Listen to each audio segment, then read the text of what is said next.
دنیا کے اے مسافر منزل.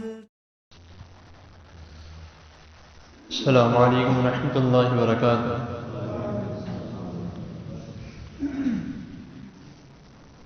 الحمد للہ وقفا وسلام علی عباده الذین اصطفى.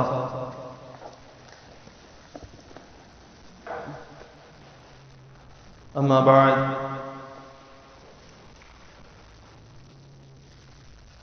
فاعوذ باللہ من شرور انفسنا ومن سیئات اعمالنا. من يهده الله فلا مضل له ومن يضلل فلا هادي له.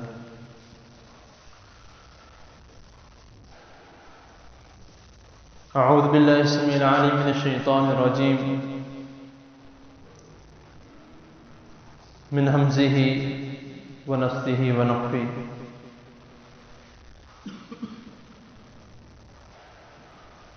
وما خلقت الجن والإنس إلا ليعبدون. صدق اللہ العظیم.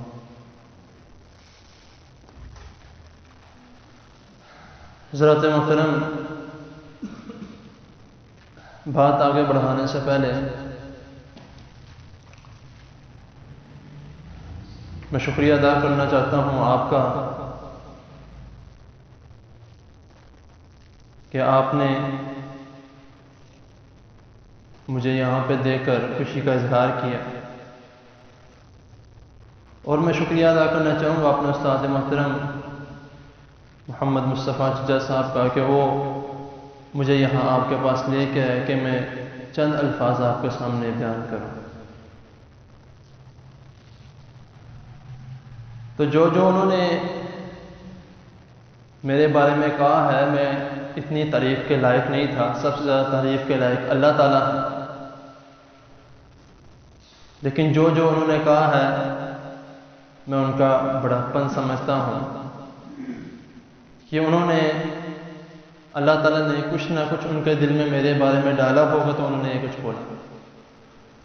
تو سب سے پہلی بات تو یہی ہوتی ہے کہ جو انسان بچہ ہو، جوان ہو یا بزرگ ہو، جب وہ اللہ اور اس کے رسول صلی اللہ علیہ وسلم کے ساتھ مل جاتا ہے تو اللہ تعالیٰ لوگوں کی نظروں میں اس کی آٹومیٹکلی عزت بنا دیتے ہیں، اور ایسی عزت بناتے ہیں کہ لوگ وہ خود نہیں کرتے، اللہ تعالیٰ ان سے کرواتے ہیں. تو میں نے جو بھی آپ کے سامنے سورۃ الذاریات کی آیت نمبر 56 جو میں نے ابھی تلاوت کی ہے، چھوٹی سی آیت ہے، وَمَا خَلَقْتُ الْجِنَّ وَالْإِنسَ إِلَّا لِيَعْبُدُونَ، کہ اللہ تعالیٰ نے انسان اور جنوں کو اپنے عبادت کے لیے پیدا کیا. تو یہ ہمارا ایک مقصد ہے کہ جس مقصد کے لیے ہم پیدا کیے گئے، کھانا پینا، کاروبار کرنا یا اس کے علاوہ جو ہم کرتے ہیں، یہ صرف اور صرف ہماری زندگی کے امور ہیں. لیکن جو ہمارا مین مقصد جو ہے وہ صرف اور صرف عبادت کا ہے. عبادت کے طریقہ کار کون سے ہیں؟ اللہ تعالیٰ کا ذکر کرنا بھی عبادت ہے. عبادت کا طریقہ کار کون سا ہے؟ کسی کے ساتھ اچھے طریقے سے رہنا، اچھے سے سلوک کرنا، اس کے ساتھ اچھے اخلاق سے پیش آنا، یہ بھی عبادت ہے. تب ہم نے دیکھنا ہے کہ ہمیں کون کون سی عبادت اختیار کرنی ہے. اگر ہم ساری عبادات اختیار کرتے ہیں تو ہم انشاءاللہ تعالی ایسے انسان بنیں گے کہ جو اس صف میں آئیں گے جن کو اللہ تعالیٰ خود فرمائیں گے کہ جاؤ بغیر حساب کتاب کو جنت میں چلے جاؤ. تو ہمیں کوشش یہ کرنی چاہیے کہ جتنا ہو سکے ہم اللہ تعالیٰ کی اتنی عبادت کریں کہ اللہ تعالیٰ ہم سے راضی ہو جائے. اگر ہم عبادت نہیں کرتے یا قرآن مجید کی تلاوت نہیں کرتے یا نماز ادا نہیں کرتے یا ذکر و اذکار نہیں کرتے تو اس کا نعوذ باللہ اللہ تعالیٰ کو کوئی فائدہ نہیں پہنچے گا، نہ اللہ تعالیٰ کو کوئی نقصان پہنچے گا۔ نقصان پہنچنا ہے تو کس کو پہنچنا ہے؟ ہم لوگوں کو پہنچنا ہے۔ اگر عبادت کر کے فائدہ ہونا ہے، کن لوگوں کو ہونا ہے؟ ہم ہی کو ہونا ہے۔ اللہ تعالیٰ پہلے اس پارے میں فرماتے ہیں یا ایھا الناس اعبدوا ربکم الذی خلقکم والذین من قبلکم لعلکم تتقون، کہ اے لوگوں اس رب کی عبادت کرو جس نے تم سے پہلے لوگوں کو بھی بنایا اور تمہیں بھی بنایا، اگر تم پرہیزگار بننا چاہتے ہیں۔ تو ظاہری سی بات ہے کہ کوئی شخص ایسا نہیں ہوگا کہ وہ یہ نہ چاہتا ہو کہ اللہ تعالیٰ اس کو یہ کہے تم نے دنیا میں یہ کام کیا ہے، یہ کام کیا ہے، تو تمہارے اوپر جنت واجب نہیں ہوتی، تم جہنم میں جاؤ۔ ہر شخص یہ چاہتا ہے کہ اس کا آخری وقت جو ہے اس کے منہ میں کلمہ ہو، اس کے منہ پر کلمہ ہو، اور جب وہ اللہ تعالیٰ کے سامنے حاضر ہو تو اللہ تعالیٰ اس سے خوش ہوئے۔ تو میں ایک چھوٹی سی مثال دوں گا کہ ہم اپنا مقصد جو ہے وہ بھول چکے ہیں کہ ہمارا مقصد کیا ہے، اللہ تعالیٰ نے ہمیں کیوں پیدا کیا۔ ایسی چیز جو ہم روز اپنی پاکٹس میں لے کے گھومتے رہتے ہیں، اسی سے ہم اگر سبق حاصل کر لیں تو میرے خیال سے اور کوئی چیز نہیں ہوگی جو ہمیں سبق سکھانے لائق ہوگی۔ وہ کون سی چیز ہے؟ وہ ہمارا موبائل ہے، کہ ہمارے ہاتھوں میں روز موبائل ہوتا ہے، ہمیں پتہ ہے۔ آپ دیکھتے ہیں کہ جب موبائل کسی کا فون آتا ہے موبائل پر، تو آپ اگر گیم کھیل رہے ہوں، کوئی ویڈیو دیکھ رہے ہوں یا کوئی بھی ایپ چلا رہے ہوں، تو جیسے ہی فون آتا ہے تو وہ اپنا سارا کچھ روک کر سب سے پہلے موبائل اپنے جو اس کی کال آ رہی ہے وہ ڈسپلے سامنے کرتا ہے، ہر چیز رک جاتی ہے موبائل پر۔ ایسا کیوں ہے؟ کیونکہ جب شروع میں موبائل جب ایجاد کیا گیا تھا، سائنسدانوں نے موبائل ایجاد کیا تھا، تو صرف اور صرف اس کا یہ کام تھا کہ اس نے لوگوں کا آپس میں رابطہ کرانا، لوگوں کی آپس میں بات کروانی۔ جتنا مرضی پرانے سے پرانا موبائل لے لیں، اور جتنا مرضی جدید سے جدید ٹیکنالوجی کا موبائل لے لیں، اس کا کام ایک ہی ہے۔ جیسے ہی کسی کی کال آنی ہے اس نے اپنا ہر کام بند کر دینا، کیونکہ اس کو اپنے مقصد کو ابھی تک یاد رکھتا ہے کہ میں کس مقصد کے لیے بنانا گیا تھا۔ اس کو یہ نہیں پتا کہ میں گیم کے لیے بنایا گیا، میں ویڈیوز کے لیے بنایا گیا۔ اس کو یہ لازمی پتا ہے کہ میں کال سننے کے لیے، لوگوں کی آپس میں بات کروانے کے لیے بنایا گیا ہوں۔ وہ اپنا مقصد نہیں بھولتے۔ لیکن ہم انسان، جو ہمارے سامنے کھلی نشانی ہے، اللہ تعالیٰ خود قرآن میں فرماتے ہیں کہ کذالک یبین اللہ لکم الآیات، کہ میں نے تمہارے سامنے اپنی نشانی کو کھلم کھلا بیان کر دیا۔ اب کھلم کھلا بیان کرنے کا مقصد کیا ہے؟ کہ ہم ان نشانیوں کو پڑھیں، ان نشانیوں سے ہم سبق حاصل کریں۔ بخاری کی حدیث ہے، حدیث نمبر 660 میں نبی کریم صلی اللہ علیہ وسلم فرما رہے ہیں کہ 7 لوگ ایسے ہیں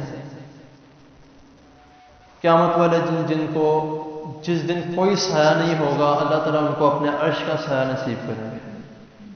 ان میں سے 2 لوگوں کا میں عرض کرتا ہوں۔ نمبر 1 تو وہ ہے جو اپنی جوانی میں اللہ تعالیٰ کی خوب عبادت کرتا ہے، اور نمبر 2 کون سا ہے؟ جو ساری چیزیں چھوڑ کے اللہ تعالیٰ کی عبادت میں لگا رہتا ہے۔ یہ 2 بندے ایسے ہیں، باقی بھی بہت سی مثالیں بیچ میں ہیں کہ ایسے بھی ہوں ایسے بھی ہوں۔ تو یہ 2 لوگ ایسے ہیں جن کو اللہ تعالیٰ قیامت والے دن اپنے عرش کا سایہ نصیب کرتے ہیں۔ تو اب ہمیں دیکھنا یہ ہے کہ ہمیں یہ پیکج چاہیے کہ نہیں چاہیے۔ یہ بہت بڑا جیک پاٹ ہے، کوئی معمولی بات نہیں ہے، کیونکہ اس دن کوئی کسی کا نہیں ہوگا، نہ بیٹی ماں کی ہوگی، نہ بیٹا باپ کا ہوگا، نہ بھائی بہن آپس میں بھائی بہن ہوں گے، نہ میاں بیوی آپس میں میاں بیوی ہوں گے، نہ بیٹا عورت دودھ پلاتی چھوڑ جائے گی۔ تو اس دن کوئی کسی کا نہیں ہوگا، اگر ہوگا تو کون ہوگا؟ صرف اور صرف اللہ تعالیٰ ہوگا، اور اس کے اعمال ہوں گے کہ ہم نے کس طرح کے اعمال کیے ہیں۔ اگر ہمارے اعمال اچھے ہیں تو انشاءاللہ تعالیٰ ہمارا بیڑا پار ہے، اگر ہمارے اعمال ٹھیک نہیں ہیں تو پھر کچھ نہیں کہہ سکتے۔ تو اسی لیے جتنی حد تک ہو سکے مسجد سے جڑے رہیں، کاروبار چلتا رہے، دنیا کے کام چلتے رہیں۔ جو گزرنے والی چیز ہے وہ کون سی ہے؟ وہ عبادات ہے۔ اگر ایک عصر گزر گئی، ایک ظہر گزر گئی، ایک فجر گزر گئی، مغرب گزر گئی، عشاء گزر گئی، وہ دوبارہ اس طرح نہیں لٹائی جائے گی جس طرح باجماعت لٹانے کا حکم ہے۔ اپنا کوئی کاروبار کر رہے ہیں، خدا نخواستہ اس میں کوئی لاس ہو گیا، کوئی پیسوں کا معاملہ ایسا بن گیا ہے، تو وہ کسی بھی طریقے سے تھوڑا کام زیادہ کر کے، ہارڈ ورکنگ کر کے، ہم تھوڑا کر کرا کے وہ پیسے مکمل کر لیں گے، وہ اپنا جو گھاٹا ہوا ہے وہ ہم مکمل کر لیں گے۔ لیکن اگر عبادات کا وقت گزر گیا تو ہم اپنا کچھ بھی نہیں مکمل کر سکتے۔ اور ہمارا کیا حساب ہے؟ اللہ کی قسم، قرآن مجید کی کچھ ایسی آیتیں ہیں، ایسے لگتا ہے جیسے آج کے دور میں نازل ہوئی، آج کے موقع محل کے حساب سے دیکھ کے اللہ تعالیٰ نے ان آیات کو آج ہی نازل کیا۔ سورۃ انبیاء کی 17واں سپارہ پہلی نمبر آیت جو ہے، اقترب للناس حسابهم وهم فی غفلۃ معرضون۔ اللہ تعالیٰ فرما رہے ہیں کہ تمہارا حساب قریب ہے اور تم اپنی غفلتوں میں پڑے ہوئے ہو۔ تو یہی بات ہے کہ آج کی جنریشن نماز، قرآن، ذکر و اذکار کی طرف آنے کے بجائے ہم کہاں پر جا رہے ہیں؟ صرف اور صرف اب ہمارا یہ کام رہ گیا ہے، ادھر اذان کی آواز آ رہی ہے اور ادھر ہمارا بچہ موبائل لے کے بیٹھا ہے، پب جی کھیل رہا ہے۔ ادھر اذان کی آواز آ رہی ہے، مؤذن کہہ رہا ہے حی علی الصلاۃ، حی علی الصلاۃ، حی علی الفلاح، حی علی الفلاح، لیکن ہمارے نوجوان کیا کر رہے ہیں؟ ہمارے نوجوان ویڈیو بنا رہے ہیں، ٹک ٹاک بنا رہے ہیں، سنیک ویڈیو بنا رہے ہیں، پتہ نہیں کیا کیا کر رہے ہیں۔ تو ہمیں دیکھنا چاہیے، اس چیز کا محاسبہ کرنا چاہیے کہ ہم کس راستے پر جا رہے ہیں۔ ہمیں کون سا راستہ دکھایا جا رہا ہے، لیکن ہم کس راستے پر جا رہے ہیں۔ آج کے دور میں کسی کو یہ کہہ دیں کہ بھائی یہ کام نہ کیا کرو، او بھائی آپ اپنا کام کرو جا کے، میں نے اپنی قبر میں جانا، اپنے قبر میں جانا۔ اس طرح نہیں کرنا چاہیے۔ اگر کوئی آپ کو دین کی بات سمجھا رہا ہے اس کو فوراً پکڑ لو۔ ہو سکتا ہے اس کے بعد کوئی آپ کو سمجھانے والا نہ آئے، ہو سکتا ہے وہ شخص جو آپ کے پاس آیا وہ اللہ تعالیٰ کی طرف سے ہو۔ تو اسی لیے کوشش کرنی چاہیے جتنا ہو سکے برائی سے بچا جائے، شیطان سے بچا جائے، کیونکہ انہ لکم عدو مبین، وہ ہمارا کھلا دشمن ہے، وہ ہر طرف سے وار کرتا ہے، آگے سے، پیچھے سے، دائیں سے، بائیں سے۔ جو عبادت کی طرف جاتا ہے اس کو تو بہت زیادہ تنگ کرتا ہے، جو عبادت کی طرف نہیں جاتا اس نے کہا، وہ یہ کہتا ہے کہ یہ تو پہلے عبادت سے دور ہے، میں نے اس کو اور کیا کرنا ہے۔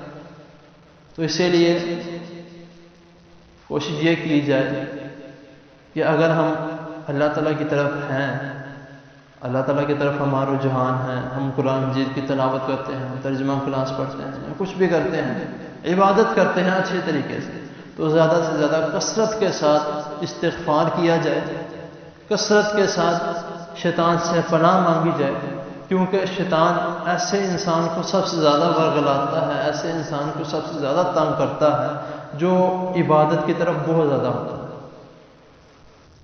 مجھے اچھے سے یاد ہے کہ جب میں حفظ کرنا شروع ہوا تھا، بس یہ بات کر کے بات کو مکمل کرتے ہیں، کہ جب میں حفظ کرنا شروع ہوا تھا، میرے چند سپارے ہوئے تو پتہ نہیں کیا ہوا کہ ایک دفعہ قاری صاحب نے مجھے ڈانٹا، پتہ نہیں مارا تھا، غالباً اسی طرح کچھ تھا کہ تم میرا نا، میں نے کہا کہ میں نے حفظ نہیں کرنا، مجھے قاری صاحب مارتے ہیں یا اس طرح ڈانٹتے ہیں۔ تو گھر والوں نے کہا کہ بیٹا غلطی آپ کی نہیں ہے کہ آپ حفظ نہیں کر رہے ہیں، آپ کا دل حفظ سے اٹھ گیا، غلطی یہ ہے کہ شاید ہو سکتا ہے کہ ہم نے آپ کو اچھے طریقے سے فورس نہیں کیا یا آپ کو اچھی کچھ باتیں نہیں بتائی۔ تب میں بہت شرمندہ ہوا کہ میرے والدین سارا کلیم خود پہ لے رہے ہیں، اور انہوں نے یہ کہا کہ جو شیطان ہے وہ ایسے بچوں کو روک لیتا ہے، جو بچے اللہ تعالیٰ کا قرآن پڑھتے ہیں ان بچوں کو وہ روک لیتا ہے۔ تو شیطان ایک بہت ہی بری چیز ہے، وہ جہنم میں لے جائے گی، آگ میں لے جائے گی، وہ کبھی کچھ کرے گا، کبھی کچھ کرے گا، کبھی آپ کو تنگ کرے گا۔ تو اگر آپ قرآن مجید مکمل کر لیتے ہو تو اللہ تعالیٰ آپ کو عزت بھی دیں گے، اللہ تعالیٰ آپ کو جنت بھی دیں گے، جہنم سے بچائیں گے۔ تو یعنی کہ کچھ چند مثالیں جو ایسی دیں کہ اللہ تعالیٰ کا ایسا کرم ہوا کہ اللہ تعالیٰ نے میرا دل پھر اس طرف موڑ دیا۔ میں نے کہا ٹھیک ہے، میں چلا جاؤں گا حفظ کرنے کے لیے، میں جا کے قرآن مجید کی تلاوت انشاءاللہ تعالیٰ مکمل کر کے میں آؤں گا۔ اب جو بھی آتا ہے مجھے تنگ کرے، جو مرضی کرے، میں انشاءاللہ مکمل کر کے آؤں گا۔ یہ طریقہ کار اپنے بچوں کو سکھائیں، اپنے بچوں کو اس طرف لے کے آئیں۔ ہم اکثر اس طرح کرتے ہیں کہ ہم ایک دو دفعہ کیا ہے کہ چھوڑ دیتے ہیں کہ بچہ نہیں مانتا، نہ مانے۔ والدین کا کام یہ ہے کہ ہم بس کہتے رہیں بچوں کو، جب تک بچہ تیار نہ ہو جائے، تیار بھی ہو جائے تب بھی اس کو کہتے ہیں۔ ابھی بھی میں آپ کے سامنے موجود ہوں، جس طرح محمد مصطفیٰ ججا صاحب نے کہا، استاد محترم نے، کہ ہمارا سارا گھر الحمدللہ ثم الحمدللہ نمازی ہے، لیکن ابھی بھی اگر کبھی اذان ہو رہی ہو تو میں کہیں پہ مصروف ہوں۔ میرے والد محترم اللہ تعالیٰ ان کو لمبی زندگی عطا فرمائے، وہ یہ نہیں کہتے کہ چلو مصروف ہے کوئی بات نہیں نماز پڑھ لے گا، کہتے ہیں بیٹا کام بعد میں ہو جائے گا، نماز پڑھ لو پہلے جا کے، ابھی بھی کہتے ہیں۔